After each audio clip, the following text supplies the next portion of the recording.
Cet homme en scaphandre équipé d'une assistance respiratoire ne travaille pas dans une centrale nucléaire. Il ne cherche pas à se protéger de la radioactivité, mais d'un autre produit extrêmement dangereux, l'amiante.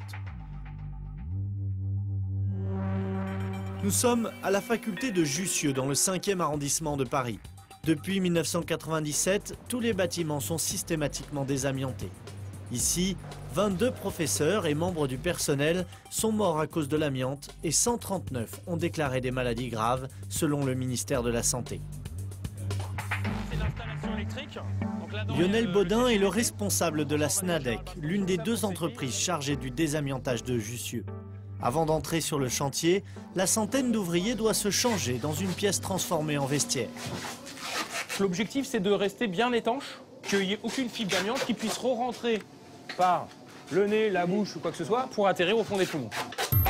Si ces ouvriers prennent autant de précautions, c'est que l'amiante est un produit mortel. Chaque année, elle tue environ 3000 personnes selon le ministère de la Santé. Pour pouvoir filmer à l'intérieur de la zone de travaux, nous devrons nous aussi nous équiper et emballer la caméra dans une bulle de plastique. Dans cette zone, la quasi-totalité de l'amiante a été retirée. Le chantier est en phase finale. Il élimine toutes les petites infructuosités, comme ça, de béton, où l'amiante aurait pu s'accrocher, puisque l'amiante s'accroche partout. Le nettoyage est minutieux car l'amiante reste dangereuse, même en quantité infime. Donc là, vous la voyez avec sa partie fibreuse. Donc là, elle est très friable parce que elle part, elle fait plein de petites fibres. Vous voyez un peu la poussière qui part. Et là-dessus, quand même, vous avez un petit paquet qui fait au moins 10 000 fibres.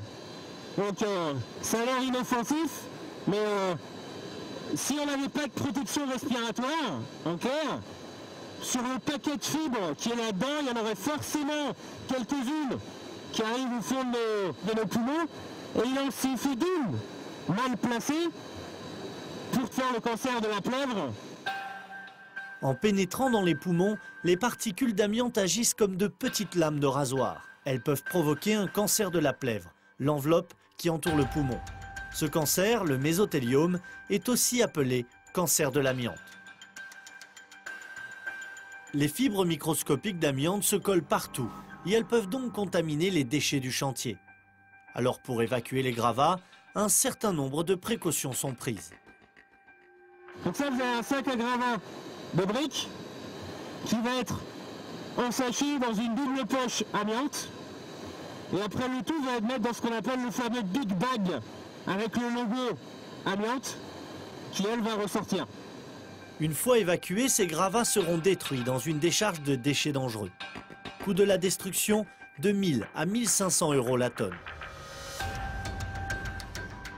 Les ouvriers ne travaillent jamais plus de 6 heures par jour et ils doivent faire une pause toutes les 2 heures.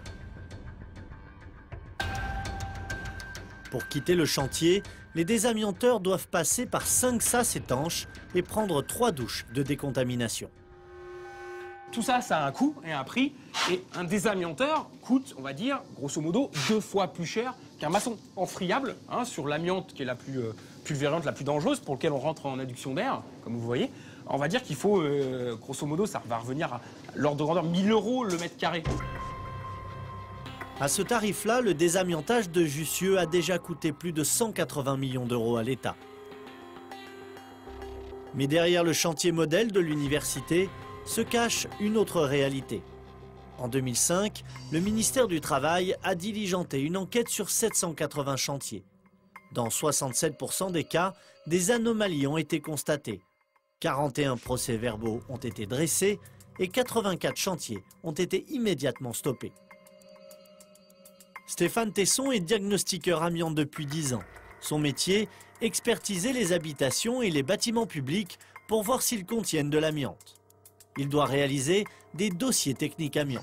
Le dossier technique amiante, c'est le dossier médical de l'immeuble. C'est l'élément de base indispensable pour dire il y a de l'amiante. Ces dossiers techniques amiante, les DTA dans le jargon du métier, sont obligatoires depuis 2001. Dans cette vieille maison, de l'amiante, il y en a partout. Pendant près d'un siècle, ce matériau bon marché aux propriétés isolantes et ininflammables a été considéré comme un produit miracle. Mais cette amiante est souvent invisible. Et on va retrouver notamment des présomptions assez fortes de présence d'amiante dans les cols à carrelage de cette faïence. De la même manière, ici sur les fenêtres, on va retrouver des mastiques. Ces mastiques peuvent également contenir de l'amiante. Donc ce sont autant d'éléments que l'on devra signaler dans le dossier technique amiante. Donc si jamais je n'ai pas ces informations-là, ça veut dire que potentiellement, je me mets en danger. Et je mets en danger moi en tant qu'occupant, mais également toute entreprise de travaux qui va intervenir dessus. On recense plus de 5000 matériaux contenant de l'amiante. Elle est particulièrement toxique quand elle est friable. On notera ici la présence d'un isolant, donc en l'occurrence de la laine de verre. Là, en ce qui concerne ce type de matériau friable, là, je suis dans l'obligation de faire un prélèvement pour validation par un laboratoire spécialisé. Le dossier technique amiante doit théoriquement être réalisé avant toute intervention dans un bâtiment. Mais selon Benoît, un diagnostiqueur qui veut garder l'anonymat, la loi n'est pas toujours respectée. Aujourd'hui, on a une norme qui est assez précise. Dans le cadre de l'amiante, tous les bâtiments, théoriquement, devraient avoir leur dossier technique amiante de réaliser. Malheureusement, beaucoup de gestionnaires ou de parcs immobiliers, ils font réaliser les travaux sans même avoir de diagnostic, au risque de faire intervenir des travailleurs, quels qu'ils soient, sur les travaux de réhabilitation ou de démolition et les exposer directement sur des produits amiantés. De nombreux ouvriers du bâtiment, maçons, chauffagistes, électriciens, sont quotidiennement exposés à l'amiante sans même le savoir.